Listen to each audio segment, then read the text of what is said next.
Assalamualaikum warahmatullahi wabarakatuh. Alhamdulillah. Wassalatu wassalamu ala Rasulillah Muhammad ibn Abdillah wa ala alihi wa sahbihi wa man walah. Subhanaka la ilma lana illa ma 'allamtana innaka antal alimul hakim. Rabbi shrah li sadri wa yassir li amri wahlul 'uqdatan min lisani yafqahu qawli. Amma ba'du. Alhamdulillah, ibu-ibu sekalian saya muliakan, hadiah indah di mana Allah mengizinkan kepada kita untuk menghadapnya. Bukan main. Siapa kita ini sampai diizinkan Allah untuk bolak-balik menghadap kepada Allah Subhanahu wa taala dalam salat-salat kita. Saya pernah dengar dari para guru-guru kami, guru-guru saya.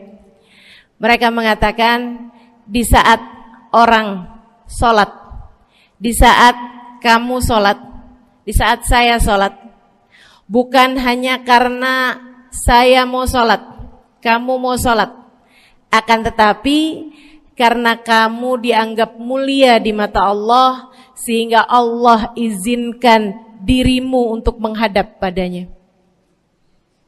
Ketika saya sholat, bukan hanya karena saya mau sholat, akan tetapi karena saya punya nilai di mata Allah, sehingga Allah izinkan kepada saya untuk menghadap padanya. Sebaliknya, ketika kamu tidak mau sholat, bukan hanya karena kamu tidak mau sholat, akan tetapi karena kamu sudah jatuh dalam pandangan Allah, terhina dalam pandangan Allah, sehingga Allah tidak lagi mengizinkan kepadamu untuk menghadap kepadanya. Ketika seseorang tidak sholat, bukan hanya karena dia tidak mau sholat, akan tetapi karena ia sudah tidak lagi bernilai di mata Allah, sehingga Allah tidak izinkan dia untuk menghadap padanya. Teman-teman, saudariku sekalian yang saya muliakan, kalau bicara tentang sholat nih teman-teman, ada 4 tingkatan, ada 4 kelas. Untuk kamu melihat sholatmu sudah ada di kelas yang mana. Kalau saya boleh bilang kelas teratasnya nih kelas bisnis, oke lah ya. Kelas bawahnya lagi kelas atasnya kelas eksklusif ya, kelas eksekutif. Terus bawahnya lagi kelas bisnis, bawahnya lagi kelas. Tapi ada 4 kelas, bawahnya lagi kelas gerbong. Nggak naik dalam kereta nih ya. Kelas yang paling bawah kita bahas nih, kelas gerbong nih. Kayaknya naik di atasnya nih ya, gerbongnya. Teman-teman sekalian, orang yang di saat mengerjakan sholat, dia kerjakan juga, tapi merasanya sebagai beban. Ya ampun, udah maghrib aja, baru juga asar. Ya ampun, males banget dah. Ini gak ada rusuh nih. Kita kan lagi jalan-jalan nih, kita kan lagi belanja nih di Tanah Abang. Itu jamaah aja gimana sholatnya. Nah ini orang-orang yang menganggap sholatnya sebagai beban, malas kalau disuruh sholat, terutamanya subuh. Terutamanya sholat subuh. Ini Allah ceritakan orang-orang yang seperti ini adalah kelompoknya orang munafik. Na'udzubillah. Alladzina idza qamu ila sholati qamu kusala. Orang-orang yang kalau disuruh sholat bangun juga sih, tapi malas banget. Setan nih nemenin dia, kayak naroin batu di atas kepalanya, bikin dia berat mau ngerjain sholat. Kalau lagi tidur, ngipas-ngipasin matanya, bobo aja lagi. 5 menit lagi, 5 menit lagi. Bangun-bangun udah siang. Pernah terjadi padamu?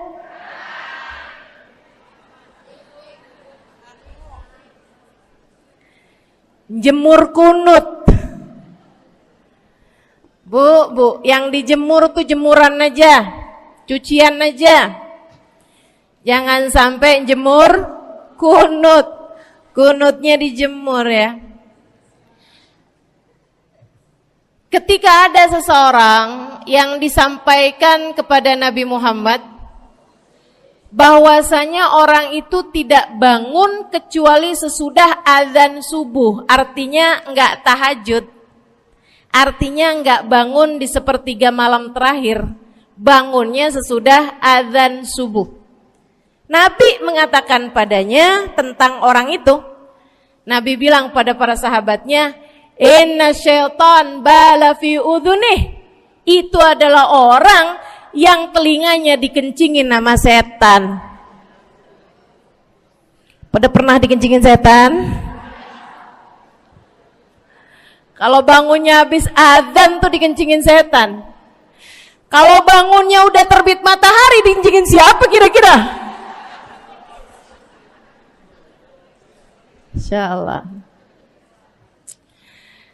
Teman-teman saudariku sekalian yang saya muliakan, alladzina idza qamu ila salati qamu kusala, malas bener kalau diajakin salat, sampai sebagian salatnya dikerjakan keluar dari waktunya. Yang seperti ini masuk dalam firman Allah Subhanahu wa taala, a'udzubillahi minasyaitonir rajim, fawailul lil musallin alladzina an salatihim sahun. Fawailul lil musallin alladzina hum an salatihim sahun. Celaka orang-orang yang salat. Kenapa kok orang salat celaka ya Allah? Sebab mereka an salatihim sahun, melalaikan salat mereka. Apa maksudnya melalaikan? Imam Sayyidina Ibnu Abbas dalam salah satu tafsir beliau mengatakan alladzina yuakhiruna an waqtiha au yuqaddimuha ila ghairi waqtiha. Orang-orang yang mengakhirkan salat sampai keluar dari waktunya atau memajukannya sebelum waktunya. Mau pergi ke Tanah Abang nih, jam 11. Ntar kita ribet nih urusan sholat duhur. Dah sholatin sekarang aja. Ini orang-orang yang fawailul lil musallin. Bu, sesibuk apapun dirimu, jangan pernah ninggal sholat. Bu, lagi ngerjain perkara penting apapun kamu, jangan pernah mengakhirkan sholat. Jangan pernah mengeluarkan sholat dari waktunya. Kenapa gitu? Karena bu, sholat itu urusanmu sama Allah. Gak ada yang lebih penting daripada itu. Gak ada yang lebih penting daripada itu. Siapa yang mementingkan Allah, dia bakal dipentingin sama Allah. Siapa yang meremehkan salatnya, berarti dia telah meremehkan Allah. Siapa yang meremehkan Allah, dia akan diremehkan oleh Allah. Na'udzubillah min dzalik. Buat adik-adik jomblo, jangan pernah mau kawin sama orang yang gak sholat.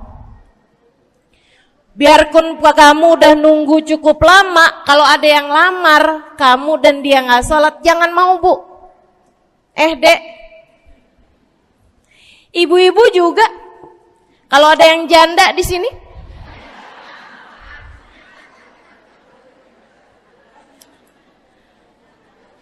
terus ada yang lamar kamu, Walaupun di garasinya ada kijang,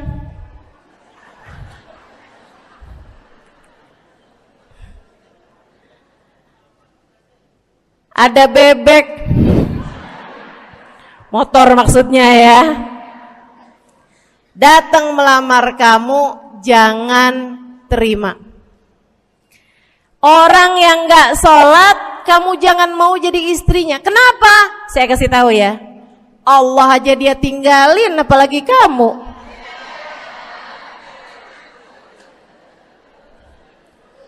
Allah aja dia tinggalin. Siapa yang tidak berguna baginya peringatan Allah, maka tidak akan berguna baginya peringatan dari siapapun.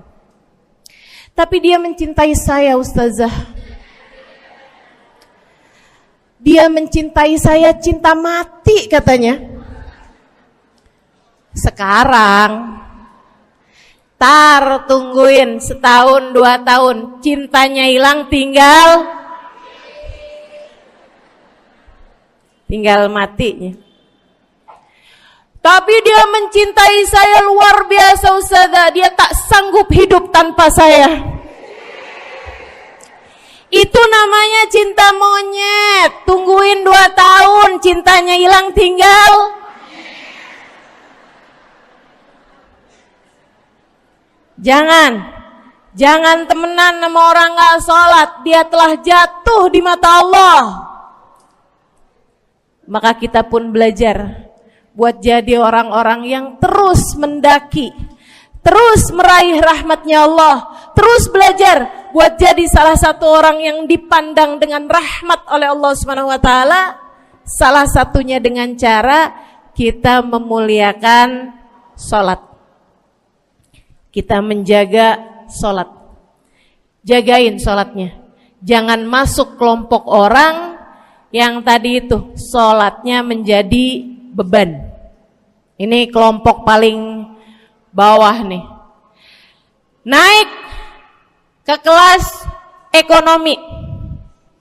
Tadi begitu ya? Kelas ekonomi, orang-orang yang sholatnya menjadi sebuah kewajiban. Dia kerjain, dia tahu itu wajib, dia gak akan tinggalin. Tapi sama halnya dengan kewajiban-kewajiban yang lain. Kita nih kalau mikirnya kewajiban, Bu,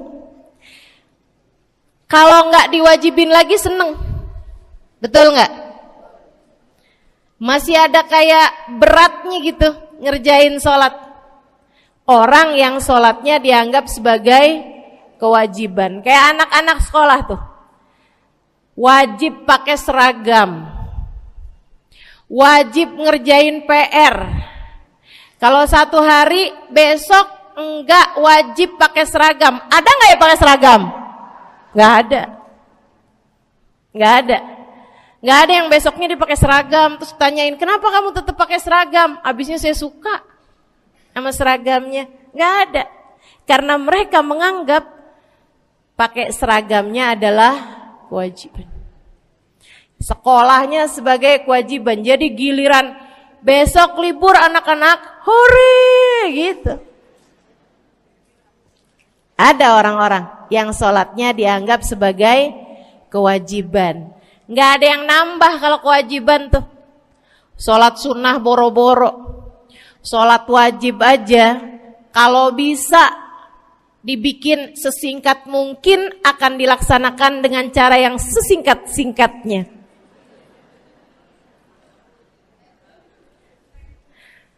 Habis ruku i'tidal sujud cepet bener ya.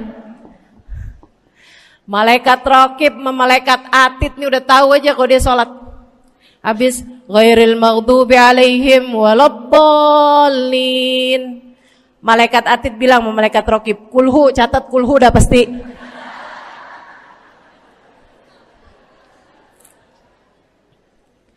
Kulhu aja gak kelar-kelar. Teman-teman saudariku sekalian yang saya muliakan, sholatnya dianggap sebagai sebuah kewajiban. Nggak nambah dengan sunnah, namanya wajib. Kita naik lagi insya Allah. Sholatnya kita naikkan. Dari yang kewajiban, kita naik menjadi kelas bisnis, sholatnya sebagai sebuah kebutuhan. Bu, mudah-mudahan nih ibu-ibu, teman-teman semuanya yang sedang menyimak kajian pada hari ini, saya doakan, karena saya berharap saya pun juga didoakan, agar menjadi salah satu orang yang sudah berada dalam tingkatan ini. Sholat kita tahu adalah kebutuhan kita. Sama kayak kebutuhan makan, Bu. Ibu kenyang nggak kalau makan nasi doang 2 piring? Kenyang. Siapa yang bilang nggak kenyang? Kalau kamu makan nasi doang sepiring, kenyang apa nggak kenyang? Kenyang. Akan tetapi pasti ibu-ibu mau nambah dah. Nambah apaan? Lauk. Nambah lauknya. Ada ikan asin, ada sayur asem. Langsung pada lapar nih. Ada sambal. Masya Allah, ada tempe goreng. Udah Ibu ya, tetangga lewat kagak nyadar. Masya Allah. Teman-teman saya sekalian, kita nambah, bahkan udah kenyang pun kita masih cari lagi tambahan. Makanan apa nih yang bisa kita makan? Karena kita tahu makan adalah sebuah kebutuhan kita. Kita perlu sama makan. Kita butuh sama makan. Maka demikian pula dengan orang-orang yang sholatnya sudah dia tahu adalah sebagai sebuah kebutuhan. Cukup sih duhur 4 rakaat, dia nambah. Ada qobliyahnya, ada ba'diyahnya. Jam-jam 9 pagi nggak ada sholat wajib sih, tapi pengen ngemil, ya Bu ya, dengan cara kerjain sholat duha. Malam-malam abisnya isya, ampun mau tidur, ingat katanya Nabi, pesannya kepada Sayyidina Abu Hurairah, wasani habibi, kata Abu Hurairah, an utir qabla an anam. Kekasih saya Nabi besar Muhammad, kata Abu Hurairah, kasih pesan pada saya untuk jangan tidur sebelum sholat witir. Jadi habis kelar sholat isya langsung sambung sama witirnya. Dia tahu sholatnya adalah sebagai sebuah kebutuhan. Kebutuhan. Saya butuh untuk sholat karena saya butuh kepada Allah. Saya perlu sholat karena saya perlu kepada Allah. Saya perlu sholat karena saya tahu urusan saya sebesar apapun saya rasakan adalah kecil dalam pandangan Allah. Saya perlu sholat karena permasalahan dalam hidup saya yang saya rasakan sebesar gunung di atas pundak saya, di atas punggung saya, di hadapan Allah tak sampai seperti setitik debu yang mudah saja untuk dia angkatkan dari kehidupan saya. Maka kita pun menjadikan sholat sebagai sebuah kebutuhan. Lagi sakit, jangan ninggalin sholat. Kenapa? Kamu menghadap kepada yang punya kesehatan. Lagi banyak utang, jangan ninggal sholat. Sama, jangan utang lagi. Karena kamu menghadap kepada pemilik segala kekuasaan, pemilik dunia dan akhirat, pemilik semua uang di atas muka bumi ini adalah Allah. Makanya Habib Ali Habsyi, penulis kitab Maulid Simtud Durar, yang tadi ibu-ibu baca maulidnya, beliau pernah bilang, Ada dalam salah satu diwan beliau. Diwan tuh syair-syair beliau itu ya. Ali idza qad marid syafahu fi'lus shalah la'alla syirru sifa fi wad'i tilkal jibah. Kata beliau, Ali nih kalau lagi sakit, nih Habib Ali ya, beliau tuh padahal punya amal ibadah sangat banyak. Tapi Habib Ali bilang, Ali idza qad marid syafahu fi'lus shalah. Ali nih kalau lagi sakit, sembuhnya sama sholat. Sembuhnya sama sholat. La'alla sirru sifat. Rasa-rasanya memang Allah letakkan rahasia kesembuhan ada pada fi wad'i tilkal jibah, terletakkannya jabhah kita, dahi kita di tempat sujud. Di sana semua permasalahan-permasalahan dalam hidupmu menjadi ringan. Saat kamu meletakkan dahimu di tempat sujud, kamu berbisik lirih kepada Allah, akan tetapi suaramu didengar sama yang punya arsy. Akan tetapi suara bisikanmu didengar segenap malaikat-malaikat yang ada di atas langit. Kemudian mereka mendoakanmu sehingga Allah mengatakan wasjud waqtarib, sujudlah kamu. Posisi sujudmu itu waqtarib akan membuatmu menjadi dekat dengan Allah Subhanahu wa taala. Sujudlah dan mendekatlah kepadaku, kata Allah. Agrab ma yakunul 'abd min rabbih fa huwa sajid, kata Nabi Muhammad. Fa aktsiru fihi du'a faqamin an yustajabulah. Tempat terdekat seorang hamba dengan Tuhannya adalah saat dia sedang sujud. Maka perbanyaklah doa dalam sujudmu, kata Nabi Muhammad. Doamu sangat mungkin diijabah oleh Allah. Apalagi kalau doanya kamu haturkan di sepertiga malam yang terakhir. Saat-saat di mana kebanyakan manusia di sekelilingmu yang lalai berada dalam tidurnya, berada dalam alam mimpinya. Para ulama tuh sampai bilang, Bu, dari kehususannya sepertiga malam yang terakhir, orang yang ngerjain maksiat aja sepertiga malam yang terakhir tuh tidur. Ibu gak pernah tahu orang-orang pulang diskotik jam berapa? Gak tahu ya, sama. Tapi Bu, yang pasti mereka tuh sepertiga malam yang terakhir malah pada pulang, malah pada tidur gitu. Orang maksiat aja itu sama Allah dibuat tidur tuh di jam-jam yang biasanya turun rahmatnya Allah. Allah mau milih nih mana nih hamba-hambaku, pilihan-pilihanku akan aku bangunkan untuk menghadapku. Kemudian Allah Subhanahu wa taala bertanya, hal min mustaghfirin, hal min taib, hal min talibi hajatin faunilahul matalib. Siapa nih di antara kalian yang lagi mohon doa, minta pertolongan, mohon ampunan, akan aku beri, kata Allah Subhanahu wa taala, sebab kalian meminta pada waktu yang paling aku suka. Kalau punya hajat minta. Kapan mintanya? Dalam sujud. Kapan sujudnya? Dalam sholatmu di sepertiga malam yang terakhir. Bu, ngelihat muka-mukanya pada punya hajat banyak-banyak nih.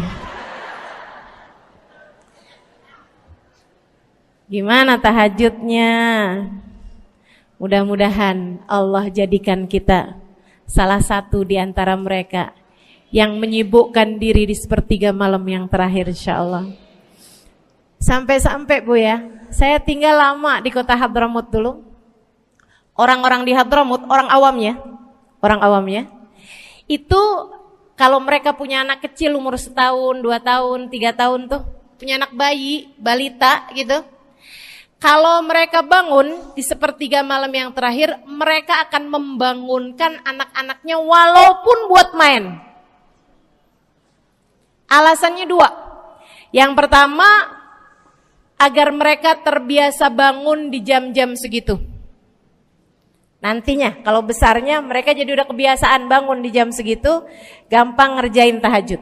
Alasan yang kedua, ibu-ibu sekalian, agar anugerah, karunia, rahmat, pemberian Allah yang Allah turunkan di sepertiga malam yang terakhir, anak-anak mereka pun berhak untuk mendapatkannya karena mereka tidak sedang dalam keadaan tidur dan dalam keadaan berjaga. Kan kebalik orang kita. Anak-anak kita, cucu-cucu kita kalau bangun jam segitu kita tidurin lagi. Masih malam nak, masih malam.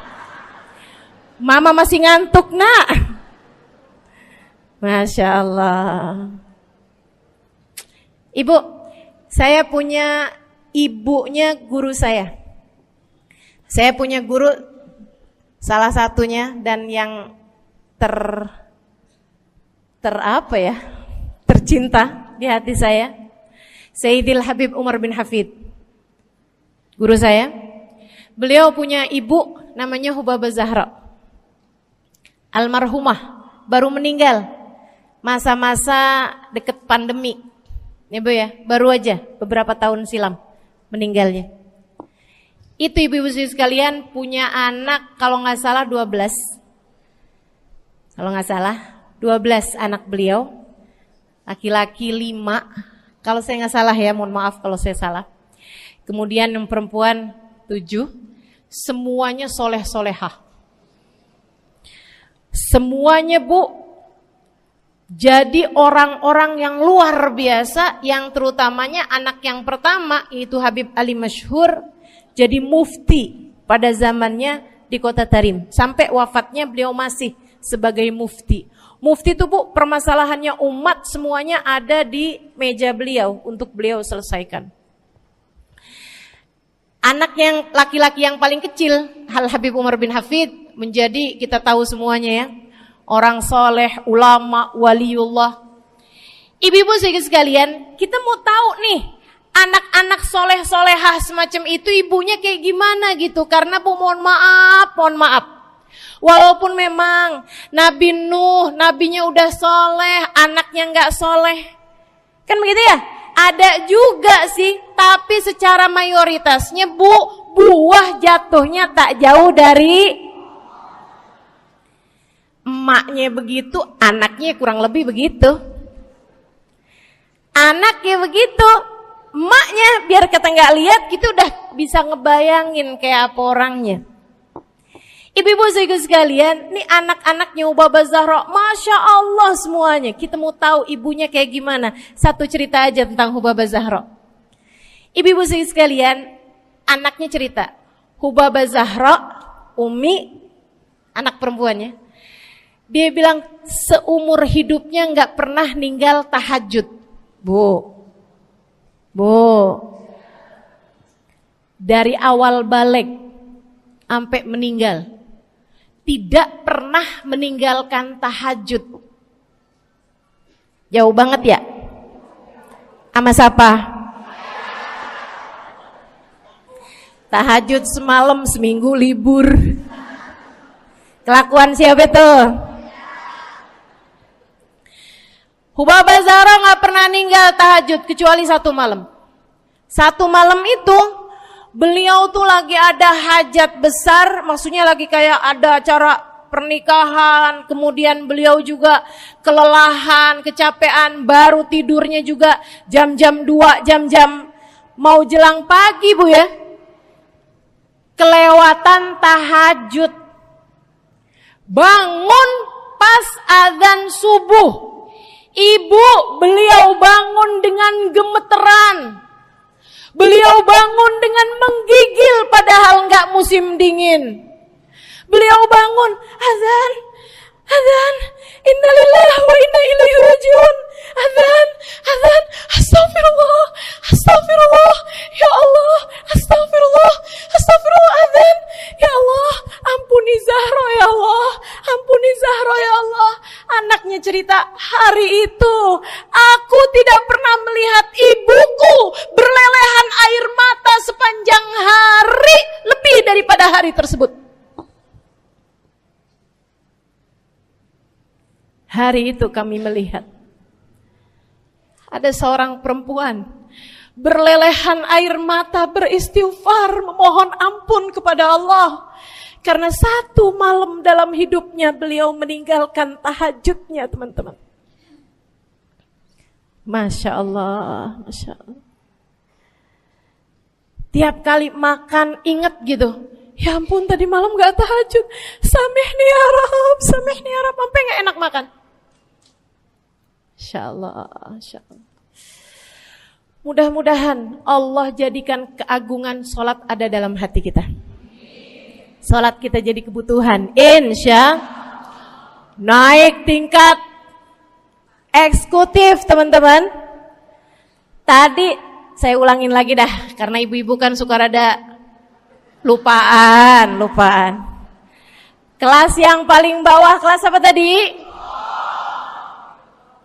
Gerbong. Menjadikan sholatnya sebagai beban. Kelas berikutnya menjadikan sholat sebagai kewajiban. Naik lagi menjadikan sholat sebagai kebutuhan. Tingkat terakhirnya ada hamba-hamba tercinta di sisi Allah yang menjadikan sholat mereka sebagai sebuah hiburan dalam hidupnya, hobi dalam hidupnya. Diawali, dicontohkan oleh baginda kita Nabi besar Muhammad yang mengatakan dalam hadis sahihnya, wa ju'ilat qurratu aini fis shalah, wa ju'ilat qurratu aini fis shalah. Dijadikan, kata Nabi Muhammad, Allah telah menjadikan, dijadikan li untukku qurrat aini, kesenanganku dalam kehidupan, kebahagiaanku ada pada, hobiku ada pada as-shalah, salat. Nabi itu orang yang kesenangan beliau, hobi beliau adalah salat. Kana idza faza'ahu amrun aladha ila shalah. Kata para sahabat meriwayatkan, Nabi kalau lagi dengar kabar-kabar yang gak enak, segera menuju kepada salat. Nabi kalau udah ada kabar-kabar Rasul pasukan kita terkalahkan di medan peperangan, Nabi ngelihat Bilal. Kemudian Nabi Muhammad nanya, udah dekat waktu sholat Bilal? Sebentar lagi Rasul, arihni bihaya Bilal, arihni bihaya Bilal. Yuk Bilal, sampaikan diri saya Bilal, tolong hibur diri saya Bilal. Segera azan dan kita akan sholat bersama-sama wahai Bilal.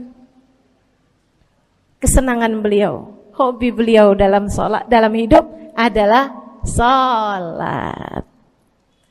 Teman-teman saya sekalian, bukan hanya Nabi Muhammad, tapi para sahabat-sahabat Nabi Muhammad, tapi para tabi'in, para tabi'it tabi'in. Saudaraku sekalian saya muliakan, Sayyidina Umar bin Khattab alaihi ridwanullah, kana idza ja'ahu hal, apabila beliau dalam keadaan hatinya lagi khusyuk, hatinya lagi nyambung banget sama Allah Subhanahu wa taala, kalau mau salat sunnah manggil orang. Beliau sholat dalam masjid, ada orang mau sholat sunnah, ada orang lagi baca Quran dipanggil sama beliau.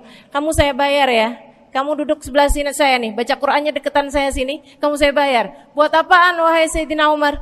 Buat negur saya, ngingetin saya lagi sholat nih.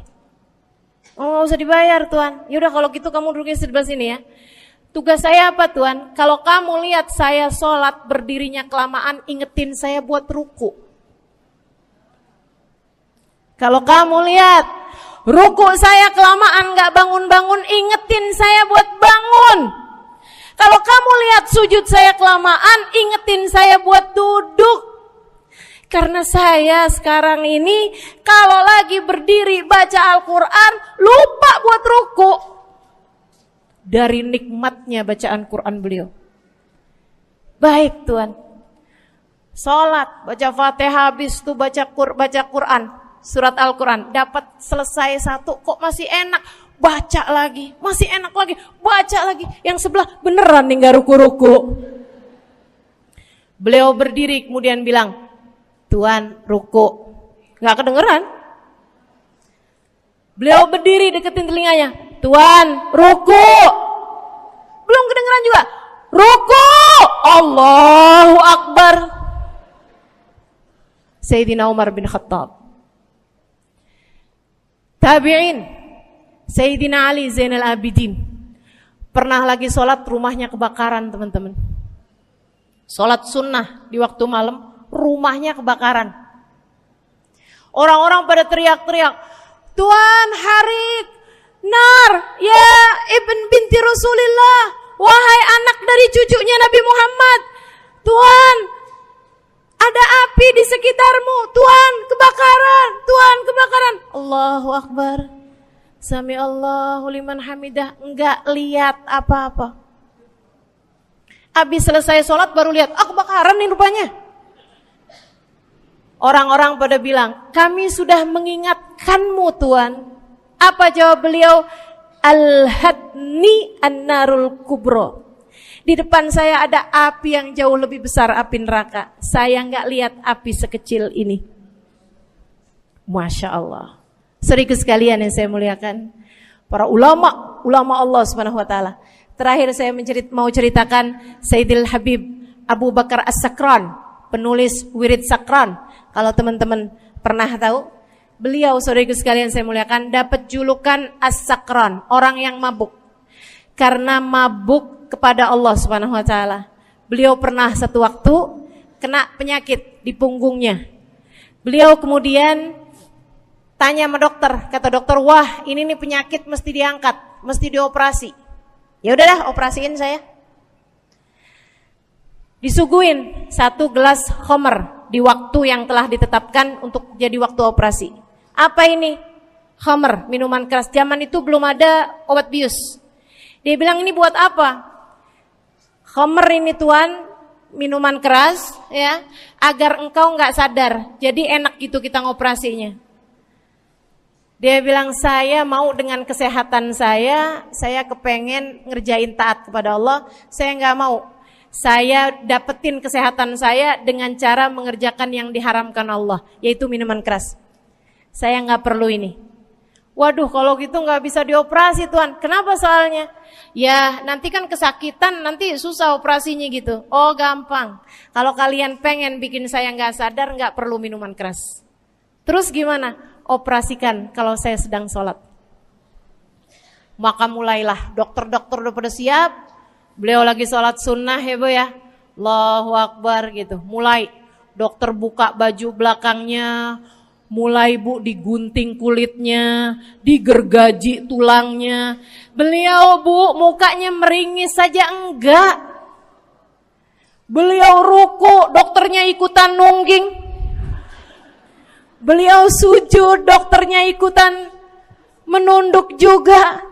Beliau sholat nikmat banget. Sampai beliau selesai dari sholat, beliau nanya sama dokter-dokternya, kenapa gak nurut tadi tuh waktu saya sholat mestinya operasi. Kata dokter, udah selesai Bib dari tadi. Masya Allah. Radiyallahu ta'ala anhum wardahum. Ini bukan kelas-kelas kita, saya cuma ceritain aja sama ibu-ibu. Bukan berarti ibu-ibu nanti pas waktu sakit bilang sama dokter-dokter gak usah dibius. Beda hati Bu, beda hati. Ya Bu ya, beda iman, beda semuanya kita sama mereka. Yang pasti, makanya saya kan yang ini gak doa nih.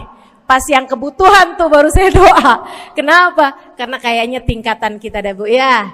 Mentok dah, sampai kebutuhan itu dah. Insyaallah, mudah-mudahan Allah jadikan kita orang yang menjaga salat insyaallah. Rabbi jalni muqimas shalah wa min dzurriyyati amin. Rabbi jalni muqimas shalah wa min dzurriyyati amin. Rabbi jalna muqimis shalah wa min dzurriyyatina rabbana wa taqabbal du'a. Ala hadhihi niyyah bi kunniyah salihah ila hadratin nabi al-fatihah.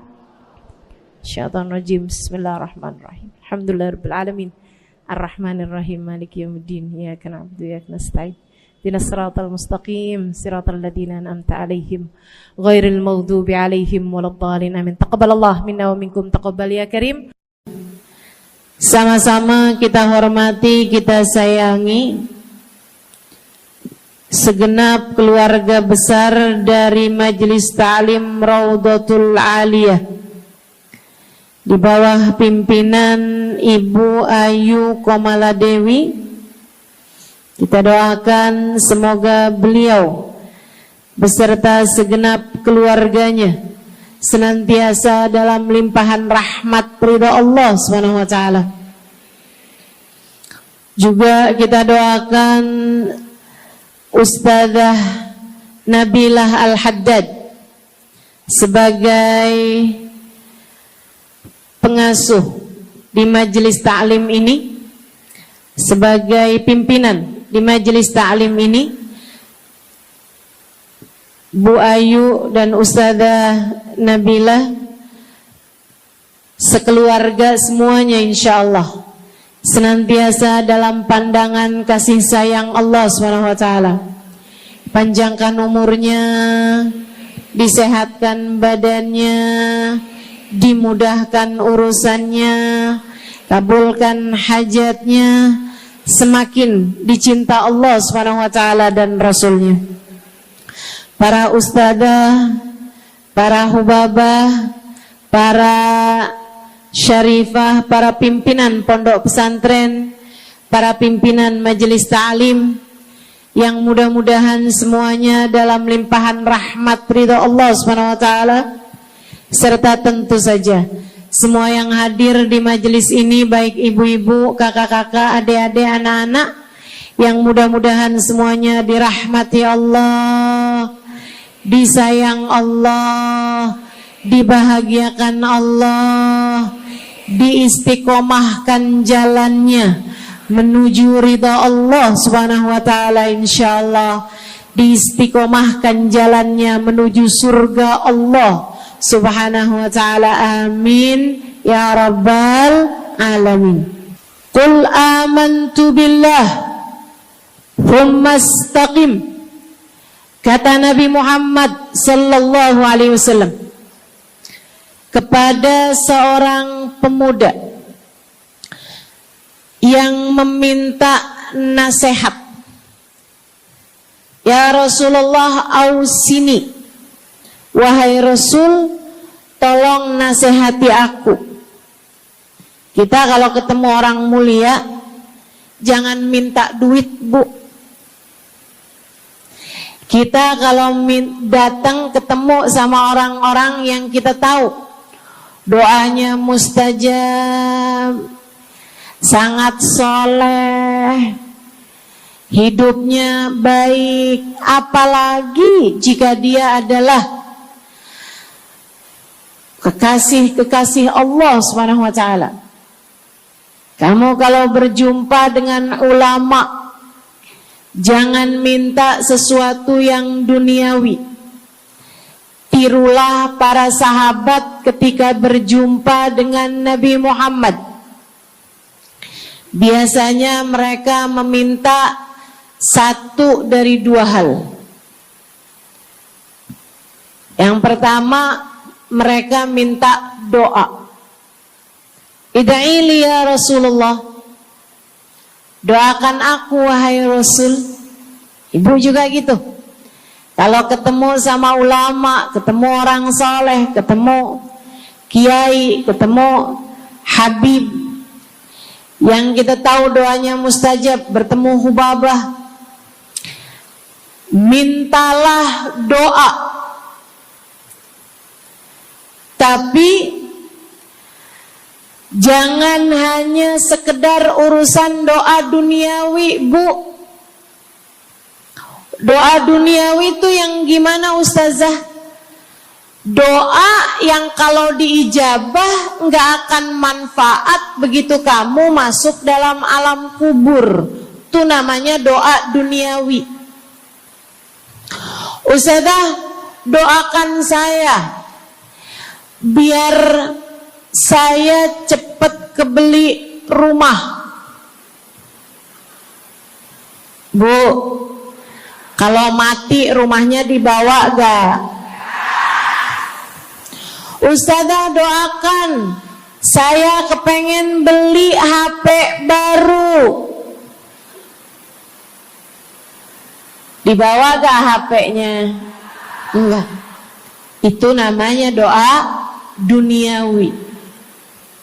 Ustazah, Doakan biar suami saya tambah cinta.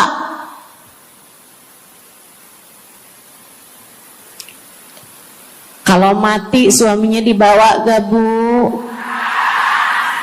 Walaupun kamu mau, dia gak bakalan mau Bu. Sesuatu yang sifatnya duniawi, Ustazah doakan biar anak saya soleh. Duniawi apa bukan? Bukan. Sebab kesolehan anak akan jadi tambahan bekal bagimu ketika kamu masuk dalam alam kubur. Jadi nggak boleh nih Ustazah doa urusan duniawi atau minta didoakan urusan-urusan duniawi. Boleh, tapi jangan cuma itu. Nanti takutnya kamu nyesel. Kalau selama di dunia kamu doanya hanya untuk urusan dunia, takutnya begitu masuk dalam kuburan sudah tidak ada lagi doa yang akan Allah ijabah untukmu ketika kamu ada dalam alam kubur nanti. Sayang. Jadi kalau doa, prioritaskan urusan akhirat. Insya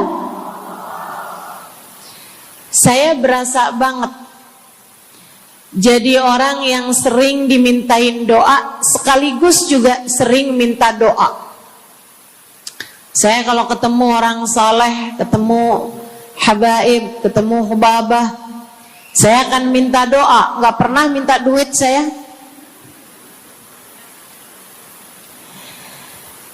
Ida'ili ya hubabah, ida'ili ya habib. Serius sekalian,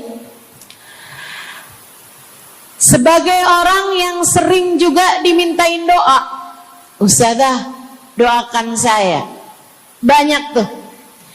Saya merasakan perbedaannya saat saya ada di Tarim sama ketika saya sudah pulang dan kembali ke negeri ini.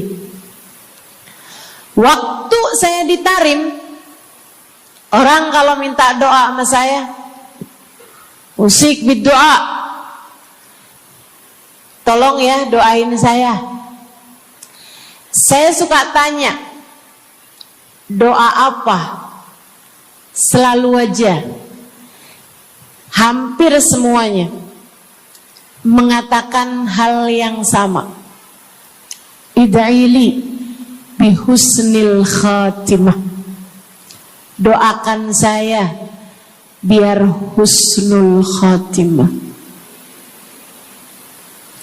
Begitu nyampe ke Indonesia, kalau ada orang bilang Ustazah doain saya, biasanya lanjut tuh doanya, minta apa langsung dibilang, nggak pakai tanya.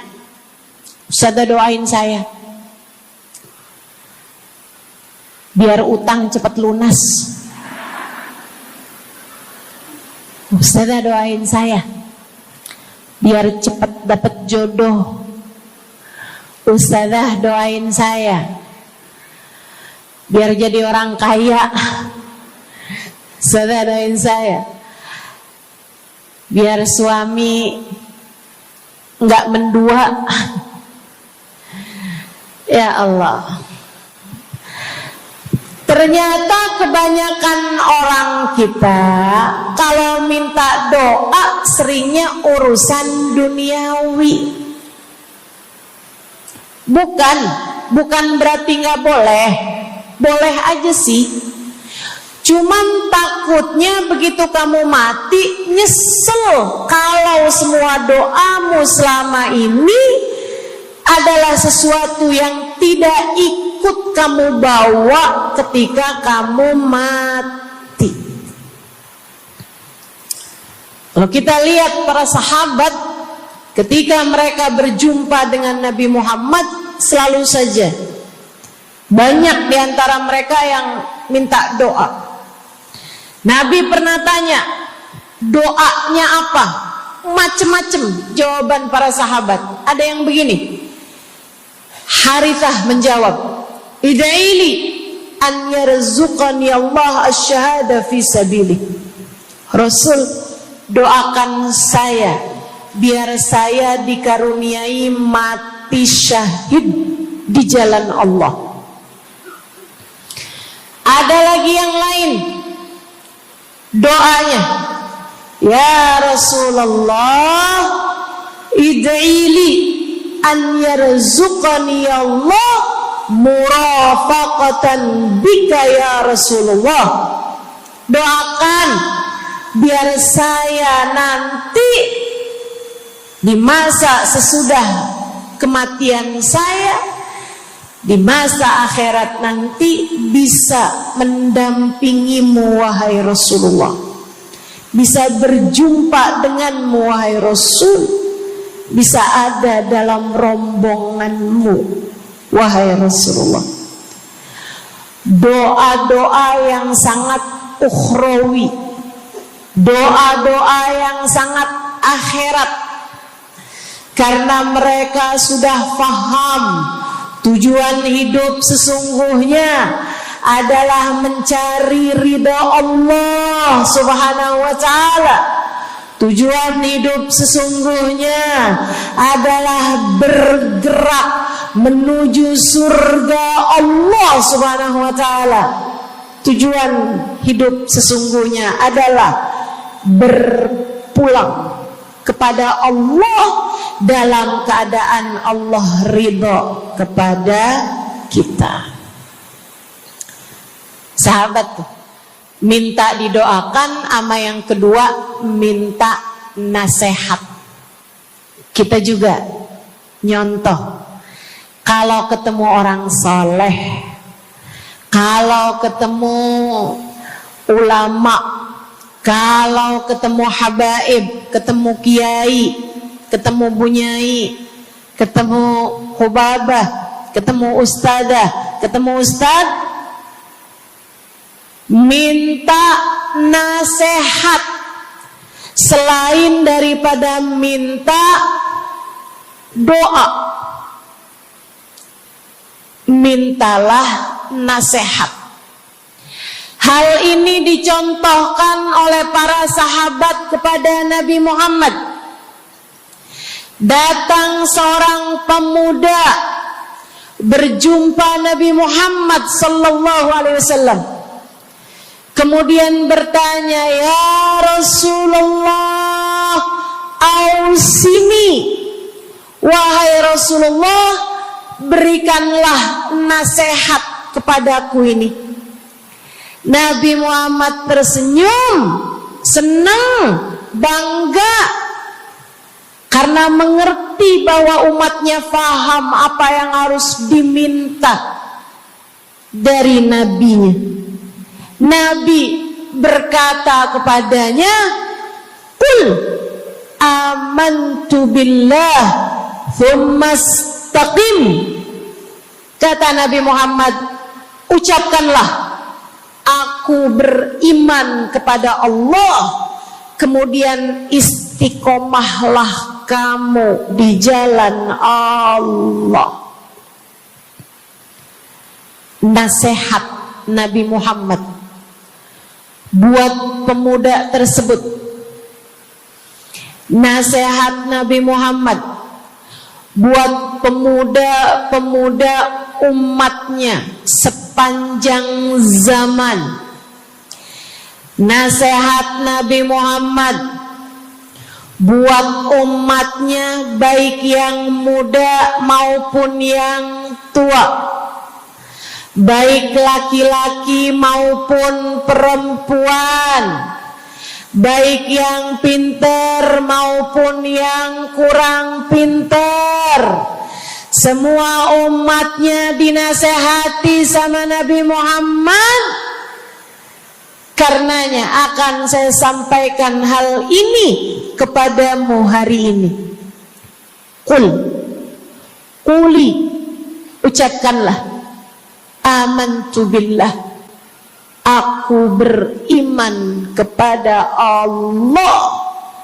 Tsumastaqimi, kemudian istiqomahlah kamu, wahai saudariku, di jalan Allah. Katakanlah, aku beriman kepada Allah, kemudian istiqomahlah.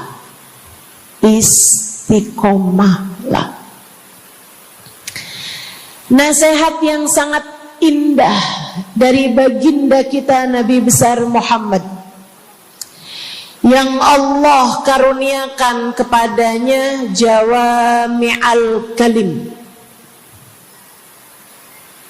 dapat selalu berbicara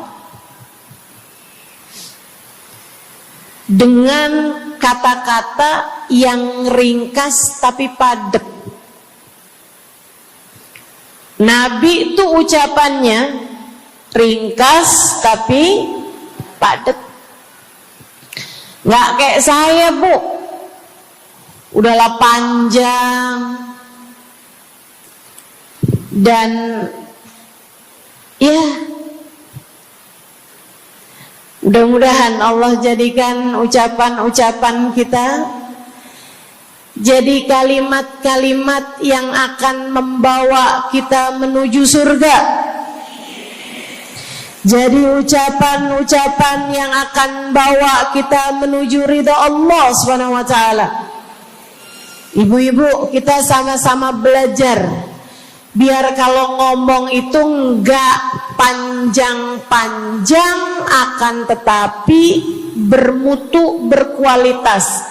Terutama Bu, ibu kalau ngomong sama anak-anak ibu, kadang-kadang panjang bener. Padahal itu aja, anak sampai hafal. Iya mah, katanya gitu. Betul begitu? Nabi kalau ngomong pendek aja tapi penuh makna. Nabi kalau bicara seringkali nggak panjang-panjang tapi sangat berarti. Satu hadis beliau saja bisa disyarahkan, diberi keterangan, hingga bahkan berkitab-kitab banyaknya.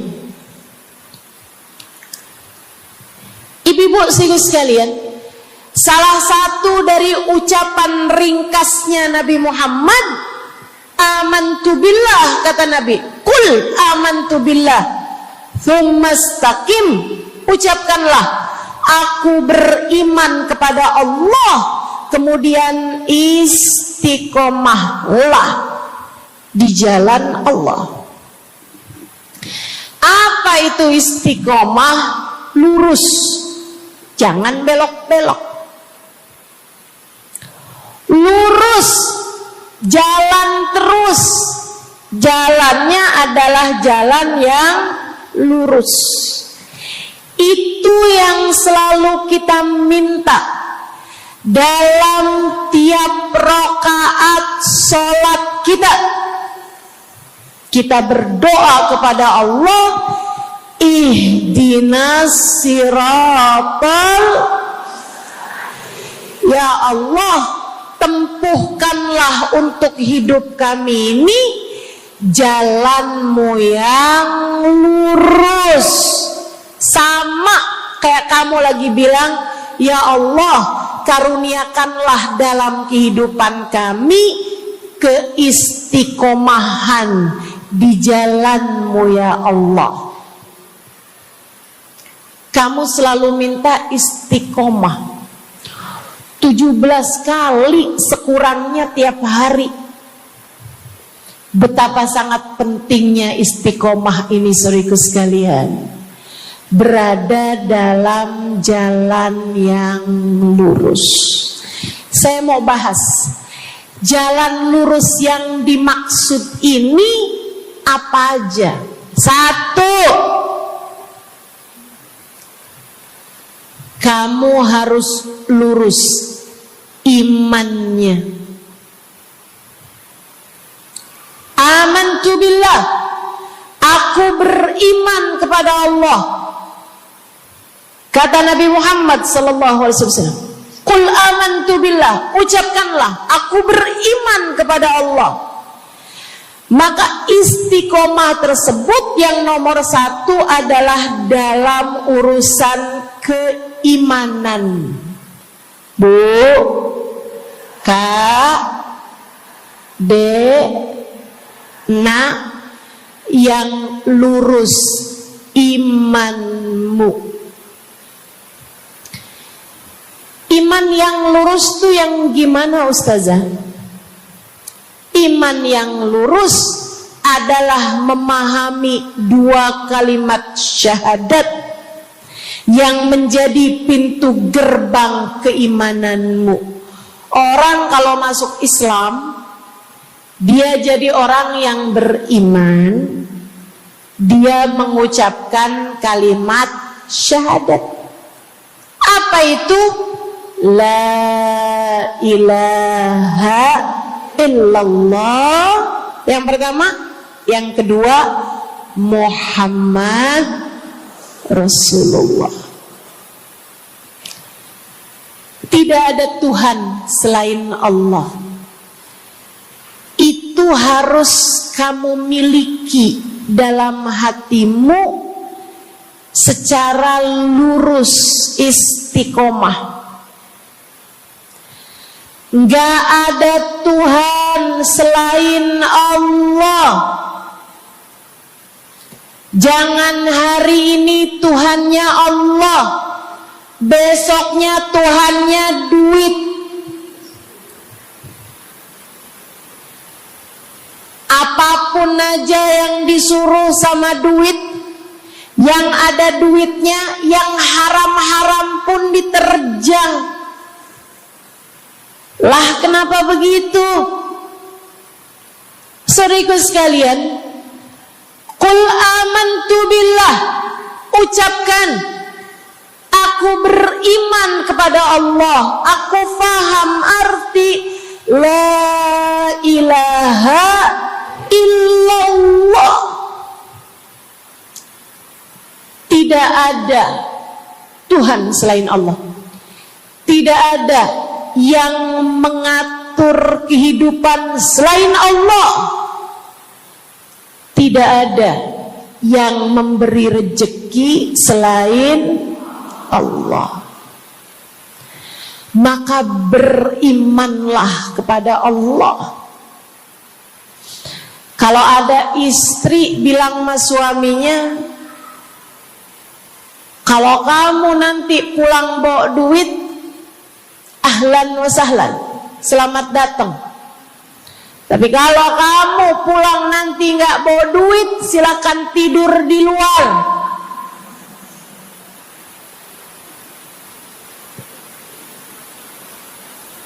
Kamu sepertinya kurang beriman. Kamu lupa bahwa pemberi rezeki bukan suamimu, melainkan yang ngasih rezeki itu cuma satu, Bu. Namanya bukan pekerjaan, bukan atasan, bukan pemerintah. Yang ngasih rezeki cuma Allah Subhanahu wa ta'ala. Maka berimanlah atas hal itu. Jangan nyalahin si ini, nyalahin si itu. Imanmu benerin. Imanmu benerin. Banyak orang saya liatin itu suka pada repot urusan rezeki. Banyak banget.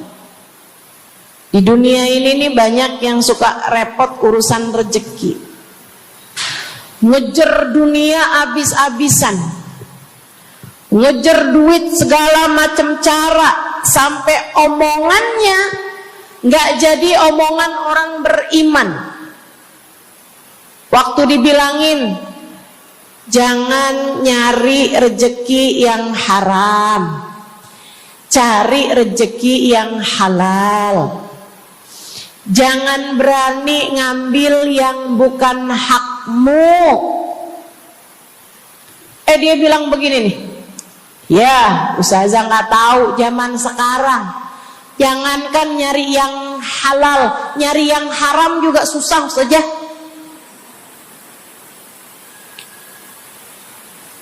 Itu omongan orang nggak beriman. Kamu mesti ngerti dulu, kalau yang kamu minta adalah urusan rezeki, dengerin. Kalau yang kamu minta urusan rezeki, kamu harus datang kepada alamatnya, yang sering kali membuat kamu setengah mati urusan rezekimu, sampai mau-maunya menghinakan diri, minta-minta sama orang, berharap dari orang. Seorang ibu berharap dari anaknya, seorang istri berharap dari suaminya. Saudariku sekalian, yang sering kali membuat kamu tersiksa urusan rezeki adalah karena kamu salah alamat.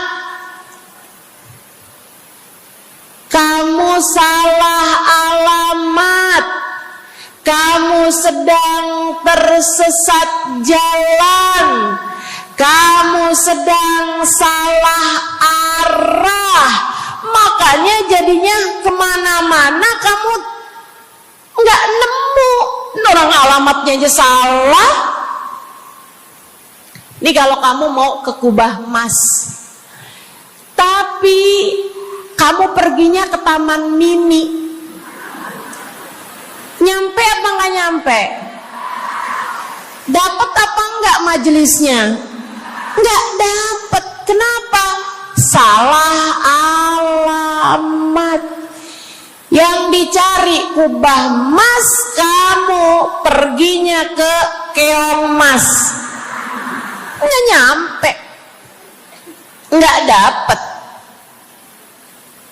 Saya kasih tahu padamu, alamat rezekimu ada pada Allah.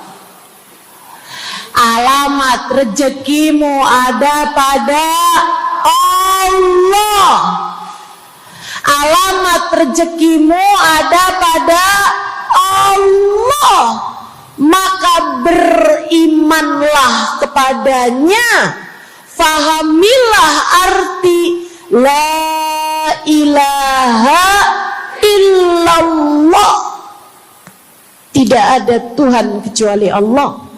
Gak ada yang ngasih rezeki selain kamu. Lagi sakit, kamu mau nyari obat, saya kasih tahu alamat obatmu. Alamat yang bisa menyembuhkanmu hanya satu, namanya urusan rezeki. Allah sudah bilang, huwar razzaq dzul quwwatil matin. Allah lah satu sang pemberi rezeki. Allah lah satu sang pemilik kekuatan sejati. Jadi kamu kalau mau nyari rezeki, datanglah ke alamatnya, datanglah kepada Allah. Kamu lagi mau nyari kesehatan, jangan salah alamat. Datanglah kepada sang pemilik kesehatan. Alamatnya yaitu Allah yang telah mengatakan, fa idza maridtu fa huwa yashfin. Katanya Nabi Allah Ibrahim, apabila saya sakit, maka hanya Allah lah yang maha menyembuhkan. Berarti nggak boleh pergi ke dokter gitu Ustazah? Silahkan pergi ke dokter, pergi ke apotik, datang kepada orang yang doanya mustajab, minta didoakan. Tapi semua hanyalah sebab, semua hanyalah wasilah. Sang penyembuh sejati adalah Allah. Saudariku sekalian yang saya muliakan, kalau kamu merasa saya lemah Ustazah, gak punya kekuatan, kalau kamu merasa saya bodoh Ustazah, saya tidak mengerti di mana alamat ilmu, di mana alamat pengetahuan. Bu, Kak, Nak, anak-anak nih yang masih lagi belajar di pondok pesantren, yang masih lagi belajar di mana-mana, saya kasih tahu padamu, alamat ilmu ada pada Zat yang Maha Satu, namanya Allamal insana malam ya'lam. Allah lah yang mengajari manusia apa yang tidak dia ketahui. Pengen dapat ilmu, datanglah kepada Allah. Pengen punya kekuatan, datanglah kepada Allah. Saya udah tua Ustazah, saya janda pula Ustazah, saya nggak punya kekuatan ya Ustazah. Kekuatanmu hanya ada pada Zat yang Maha Satu, Allah Subhanahu wa Ta'ala. Datanglah selalu padanya. Imanmu jangan biarkan ia naik turun. Imanmu biarkan ia kokoh di dalam hatimu. Jangan percaya kalau ada yang bilang kekuatan ada pada uang. Jangan percaya. Percaya hanya satu aja, kekuatan ada pada Allah. Jangan percaya orang bilang kekuatan ada pada kecantikan. Kalau kamu cantik, kamu kuat, suamimu gak akan kemana-mana. Jangan percaya, Bu. Percaya hanya satu aja, kekuatan ada pada Allah Subhanahu wa Ta'ala. Kamu takut terjadi hal-hal yang buruk bagimu, bagi anak-anakmu. Kamu kepengen ada yang jaga. Ibu, gak usah pusing-pusing mau nyari bodyguard, gak usah pusing-pusing mau sewa security, pengamanan. Sebab sang pemberi keamanan hanya satu, namanya Wallahu ya'simuka minan nas. Hanya Allah satu yang dapat menjagamu dari kejahatan manusia.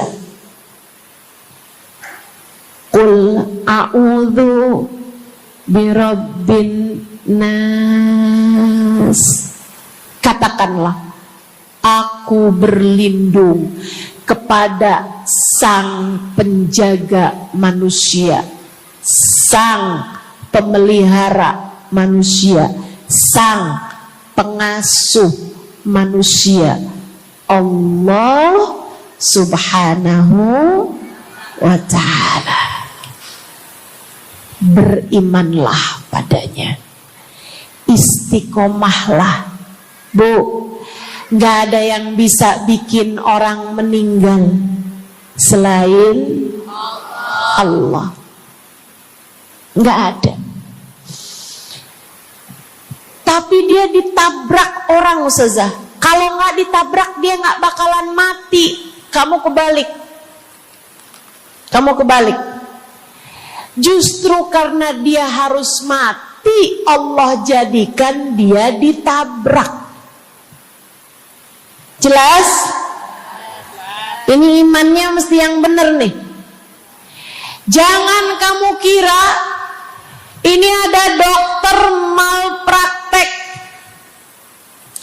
sehingga dia kemudian meninggal dunia. Jangan kamu kira karena salah minum obat dia mati. Bukan, ibu-ibu sekalian, justru karena dia harus mati, karenanya kemudian ketemu sama dokter yang malpraktek lah, ketemu sama obat yang salah lah. Itu hanya sebab kematiannya itu sendiri. Allah udah bilang, idza jaa ajaluhum la yastakhiruna sa'atan wa la yastaqdimun. Apabila datang ajal seseorang, gak ada siapapun yang bisa memajukan barang semenit pun, gak ada yang bisa memundurkan meski sesaat sekalipun. Gak ada. Emang udah kepastiannya. Waktunya mati ya mati, Bu. Gak ada yang bisa menghidupkan, sekaligus tidak ada yang bisa mematikan selain Allah. Itu artinya istiqomah dalam iman. Tapi tunggu dulu, sebelum saya lanjutkan istiqomah yang lain. Selain beriman kepada Allah, kamu juga harus beriman kepada Nabi Muhammad. Kamu harus beriman kepada Nabi Muhammad. Beriman bahwa beliau adalah, a'udzubillahi minasyaitonirrajim, qul innama ana basyarum mithlukum yuha ilayya. Dua-duanya harus seimbang. Innama ana basyarum mithlukum, tapi juga yuha ilayya. Katakanlah wahai Nabi Muhammad, aku adalah seorang manusia seperti kalian. Saya punya badan, saya punya perasaan. Kalau nggak makan-makan saya lapar. Kalau habis makan nggak minum saya haus. Kalau beberapa hari saya nggak tidur, saya ngantuk. Qul innama ana basyarun. Sampaikan kepada manusia, aku adalah seorang manusia seperti kalian juga. Ama anak cinta, lama nggak ketemu sama istri, kangen.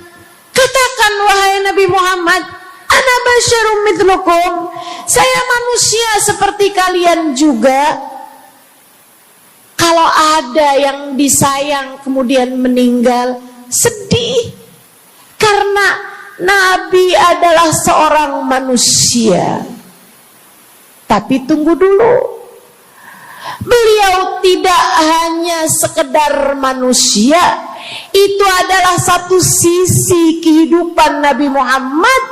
Jangan lupa, innama ana basyarum mithlukum, tapi yuha ilayya, aku diberi wahyu, aku hamba wahyu, aku berbincang-bincang dengan Allah, kalian tidak. Aku berbicara langsung dengan Allah, kata Nabi Muhammad, kalian tidak. Aku dituruni malaikat Jibril, kalian tidak. Aku diberi wahyu Al-Quran 30 juz, kalian tidak barang seayat pun. Nih, kalau saya perhatikan, imannya umat manusia yang beriman kepada Allah sekalipun menjadi cacat ketika tidak beriman kepada Nabi Muhammad. Lihatin, mohon maaf, orang Yahudi beriman kepada Allah. Kamu kalau nanya sama orang Yahudi, Tuhanmu siapa? Allah. Tapi mereka enggak beriman kepada Nabi Muhammad. Apakah mereka disebut orang yang beriman? Tidak. Orang Nasrani, apakah mereka beriman kepada Allah? Iya. Tapi apakah mereka beriman kepada Nabi Muhammad? Tidak. Apakah mereka beriman? Tidak. Bahkan umat Islam ada yang mempercayai sesudah Nabi Muhammad ada nabi yang lain, namanya Mirza Ghulam Ahmad, sehingga mereka menyebut agama mereka Islam, tapi agama Islamnya pakai ada kelanjutannya, Islam Ahmadiyah. Apakah mereka beriman? Tidak. Sebab syarat iman selain la ilaha illallah juga ada Muhammad Rasulullah. Bahkan Bu, ada banyak di antara kita orang-orang yang iman kepada Allah luar biasa, tapi kalau urusan kepada Nabi Muhammad, kalau lagi diceritain Isra Mi'raj, dia bilang Nabi Muhammad tuh gak usahlah segitu amat diperayakan Isra Mi'rajnya. Nabi Muhammad tuh Isra Mi'raj cuman sekedar ruhnya aja, badannya nggak pakai Isra Mi'raj. Jadi Nabi itu orang ngelihatnya kayak tidur aja, ruhnya aja yang melayang-layang. Isra Mi'raj bener, tapi ruhnya aja, badannya nggak pakai pergi. Jadi kalian nggak usah berlebih-lebihan sama Isra Mi'raj. Oh kenapa gitu? Kamu gak percaya sama Isra Mi'raj, sama badan-badannya Nabi sekalian, kamu gak percaya, kenapa? Ya karena itu gak masuk akal. Manusia kan gak bisa kayak gitu. Nabi Muhammad kan manusia. Kamu lupa bahwa Nabi walaupun manusia, beliau adalah yuha ilayya, beliau adalah hamba wahyu. Ketika diceritakan tentang mukjizatnya Nabi Muhammad yang bisa memperbanyak makanan, bahkan ada ghazal, ada rusa yang berbicara dengan Nabi Muhammad, ada unta yang sujud kepada Nabi Muhammad, ada pohon yang datang kepada Nabi Muhammad dengan mencabut akarnya, kemudian berjalan dengan akarnya menuju Nabi Muhammad. Ketika dipanggil, kemudian sujud pohon tersebut kepada Nabi Muhammad sallallahu alaihi wasallam dan bertanya, "Mengapa engkau memanggilku wahai Nabi?" Dia nggak percaya, nggak masuk di akal. Itu hanyalah dongeng. Kita bilang tapi hadisnya sahih. Riwayatnya Ibnu Mas'ud yang menceritakan hal itu, hingga bahkan Sahibul Burdah menuliskannya. Katanya Sahibul Burdah Imamul Busiri, ja'at lidakwatihil asjaru sajibatan tamshi ilaihi ala saqin bila qadami. Datang ketika dipanggil sama Nabi Muhammad pepohonan. Mereka datang dengan, mereka berjalan dengan akar-akar mereka, kemudian sujud di hadapan Nabi Muhammad. Ini tentang iman. Mereka nggak percaya. Mereka ngakunya paling beriman. Mereka ngakunya paling lurus imannya. Tapi kenapa kalau mengenai Nabi Muhammad kamu menjadi timpang? Ketika melihat orang ramai-ramai bersolawat kepada Nabi Muhammad, mereka kegerahan. Ketika melihat orang-orang ramai datang ke majelis-majelis maulid, merayakan, bergembira atas lahirnya Nabi Muhammad, mereka kegerahan sampai mereka bikin GAM. Apaan tuh? Gerakan anti maulid. Oh, ada lagi mereka menyebut diri mereka GAS. Apaan tuh? Saya tanya. Gerakan anti solawat lah. Kenapa kamu kegerahan sama Nabi Muhammad? Hah?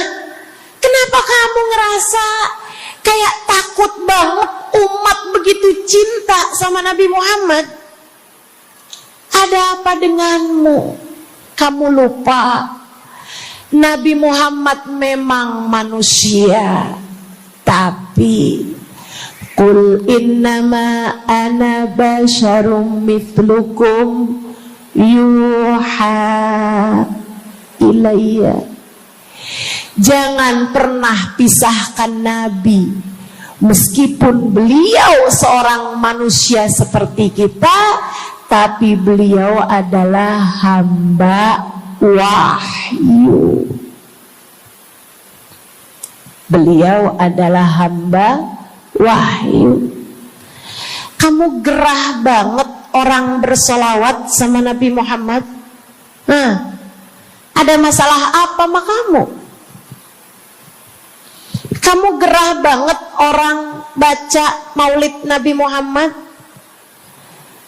Bahkan ada orang-orang yang ngaku paling Islam, tapi gerah banget ngelihat orang berziarah ke makam Nabi Muhammad. Ada masalah apa sama kamu?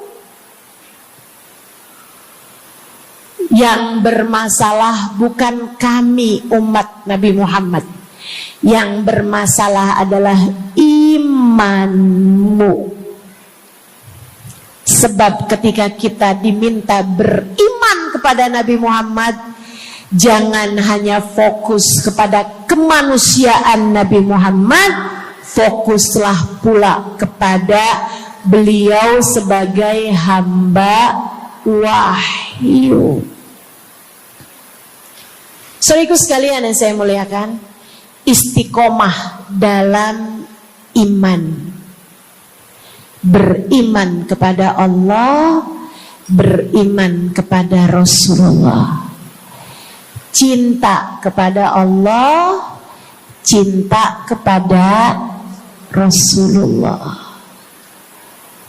Cinta kepada Rasulullah, cinta kepada keluarga Rasulullah, cinta kepada sahabat Rasulullah, dan istiqomahlah dalam cinta tersebut. Jadi istiqomah menuju ridha Allah yang pertama adalah istiqomah dalam iman. Yang kedua, istiqomah dalam taat. Bu, Kak, istiqomah dalam taat. Kamu disuruh sholat,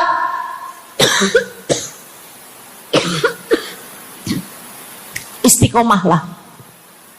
Jangan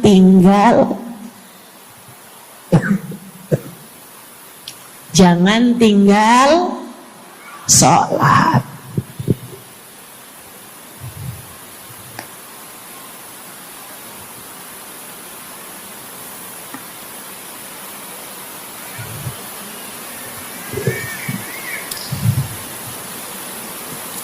Kamu diperintah buat puasa Ramadan. Jangan tinggal puasa. Yang kemarin puasanya bolong karena menstruasi, karena haid, karena nifas misalnya, kamu wajib untuk bayar hutang puasa di hari-hari yang seperti ini. Jangan sampai hutang kamu nggak dibayar. Kadang-kadang sampai Syakban belum lunas juga. Pas ditanya, kamu kok nggak bayar-bayar utangnya tuh? Habisnya nggak ada yang nagih. Kamu minta siapa yang nagih? Israel. Jangan sampai datang malaikat Israel mencabut nyawamu, sementara kamu masih punya hutang puasa yang belum kamu lunasi.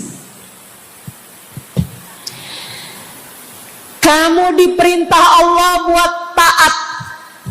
Istiqomahlah dalam jalan taatmu. Jangan tinggal perintah Allah.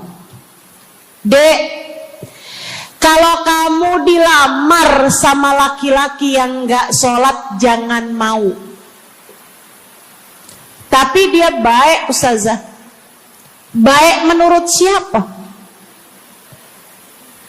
Dek, orang ninggal sholat artinya dia ninggal Allah. Saya bilangin, kalau Allah aja dia tinggal, apalagi kamu. Dia bilang dia gak bakal ninggalin saya, Ustazah, karena katanya dia gak sanggup hidup tanpa saya.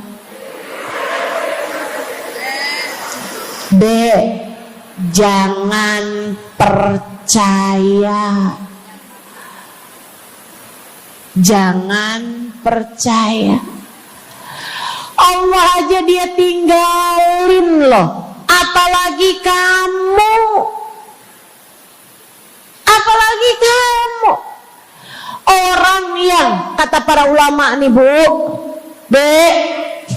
orang yang peringatan Allah tidak bermanfaat padanya, dia tidak akan bermanfaat dengan peringatan siapapun.